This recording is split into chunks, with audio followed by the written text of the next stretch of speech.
Hey, so it's Dark Q here, and welcome back to my channel. And I'm sorry if I sound like a little annoyed or whatever. Hopefully I don't, but I am kind of right at this moment because I swear this must be like the 10th or 11th time I try recording this. Something always goes awry. My phone keeps shutting off, or I get a phone call, or you can't hear me or something like that. So hopefully this will be the last time I have to record this. Okay, complaining done about recording. This is a drawing that I did Saturday night, so I just did it a few days ago. And of course, it is an actual watercolor painting. I had wanted to paint for a while now. I've been doing digital artwork on my iPad, but I still like doing traditional artwork. And I enjoy painting. Like for me, it's relaxing. So, well, it's relaxing and frustrating at the same time. I'm not explain it, but it is enjoyable. So, I just wanted to paint. This drawing actually has a title, and it's in the corner there, the pencil. And if you can't read it, it's sorry, that sounds weird, but if you don't know kanji, it does say Suki Suki Daisuki, which is pretty much like, really like. And the title actually comes from a song with the exact same title by Jun Togawa. And it's a Japanese, it's from the 80s, I believe, the video. Actually, I know it's from the 80s. You could tell by the aesthetic, especially the outfit that inspired this, that it is definitely Japanese 80s stuff, if you're familiar with that. I don't really know why it was recommended to me, but because it was just recommended to me on YouTube one day, but I think it was because I tend to listen to some Japanese rock and metal occasionally, as well as anime music. So, and some anime stuff, of course. Obviously, I like anime and manga. So I think that's why I came across it, but like I said, I find the song sort of funny in a way because if you don't know what she's saying, she has like this cute little high-pitched voice. Then you read the lyrics and you're like, oh, wow, okay. But it's a catchy song, and I must have listened to it like 15 times this morning, Saturday. That and Radar Man, but anyway.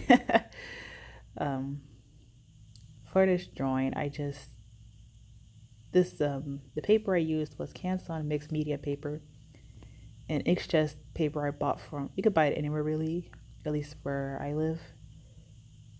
I'm not sure about other places, but here you can buy it anywhere, and I bought this from Walmart maybe 2 or 3 years ago.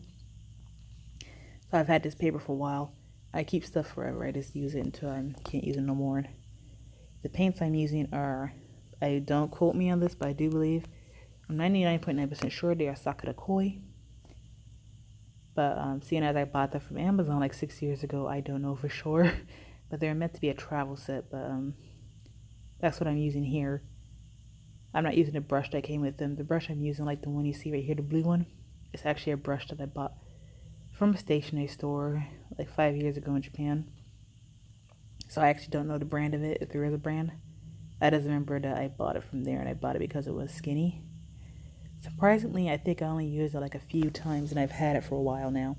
Like, I only think of one other painting I remember using it on.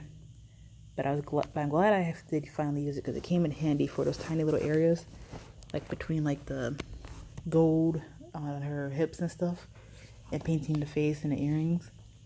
The other brush I used was just, I don't think it had a name either, but it was a pack actually I bought from Hobby Lobby for like $10. It was a pack of 3.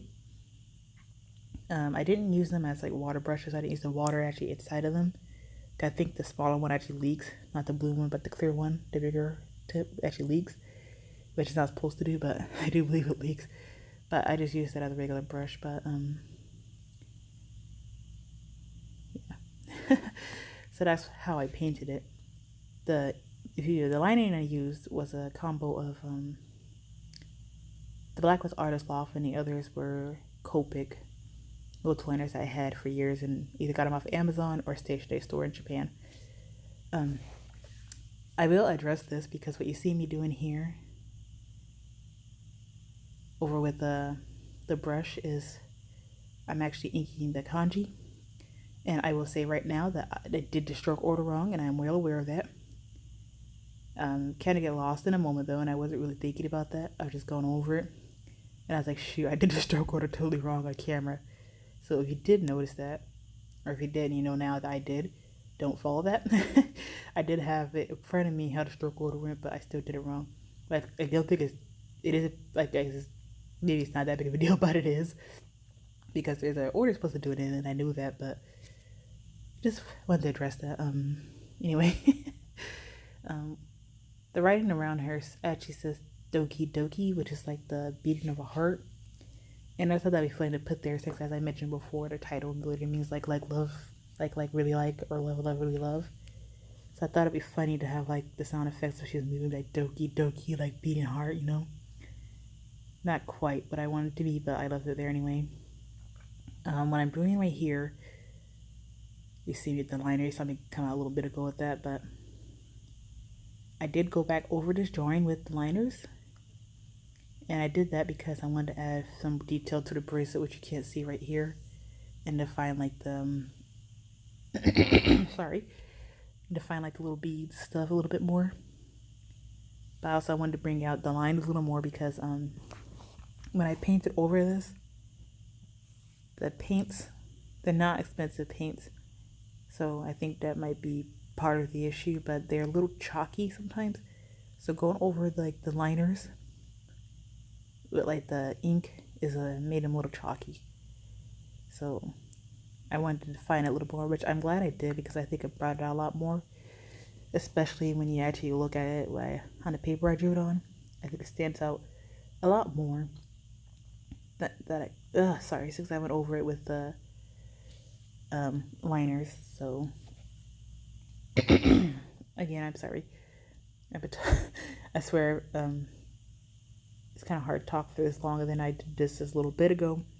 I had all sorts of issues, but I might also be getting sick, so I apologize about clearing my throat. But anyway, and then of course right here I'm going over the kanji again too because I had used a brush pen that has India ink in there, and it was kind of like a dry effect because I didn't actually squeeze the ink out, so it was like, you know, like you dip the dry brush into like India ink sort of thing.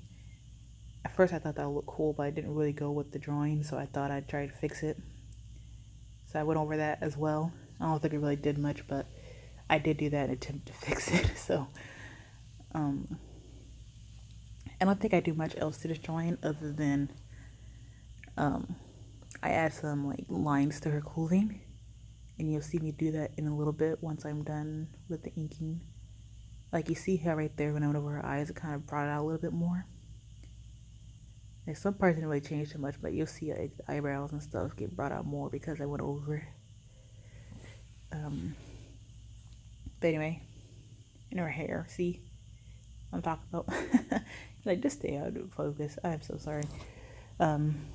Anyway, as I'm done with this, I do add some like lines to her drawing her clothes, and I did this because I remember in the video, the girl, the outfit she was wearing, she had on like these white stockings, and from a distance they almost looked gray, but then up close I noticed that they actually had like little black lines on it, if I remember correctly.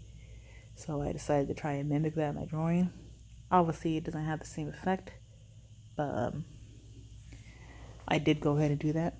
And honestly, I don't regret doing them. They didn't come out as neat as I want them to, because I'll be the first to admit, if you haven't already noticed, I unfortunately do not have the steady hand, or a steady hand. And it's even worse when I did digital artwork, but it is what it is. But for whatever reason, I feel like my hand is a bit shaky, and lines aren't always what they should be. But I don't aim for perfection, so I just go with it. It is what it is. So, and it doesn't necessarily take away most of the time. If it's too bad, that I just don't show it to you, but it didn't come out too bad. I think it worked for this. The other reason I'm glad this guy, I feel like it kind of added a little bit more instead of just white space there, because you know there's no background. It added more to her character, I guess. Brought her out a little more, so she had like some lines on there. And I don't feel like I overdid it, you know, because not too many lines, too much going on in the picture. Just seems to me it's just enough to, like, you know, not just have this white pair of legs there. I mean, that's basically it as far as this drawing goes. Other than the issues with just freaking trying to do this voiceover, I don't have any much to say other than I had fun doing this and it's relaxing. And I'll try and link down below to the song if you want to listen to it. Definitely read the. No, my phone shut off. So definitely read the lyrics. But anyway, this video will be coming to an end soon. So I do hope that you enjoyed. If you did, make sure you like and subscribe. If you did, then feel free to give it a thumbs down or just plain ignore it. Share, do whatever the heck you want with it. Just don't claim it as your own, I guess. But yeah, you have a great day. Goodbye.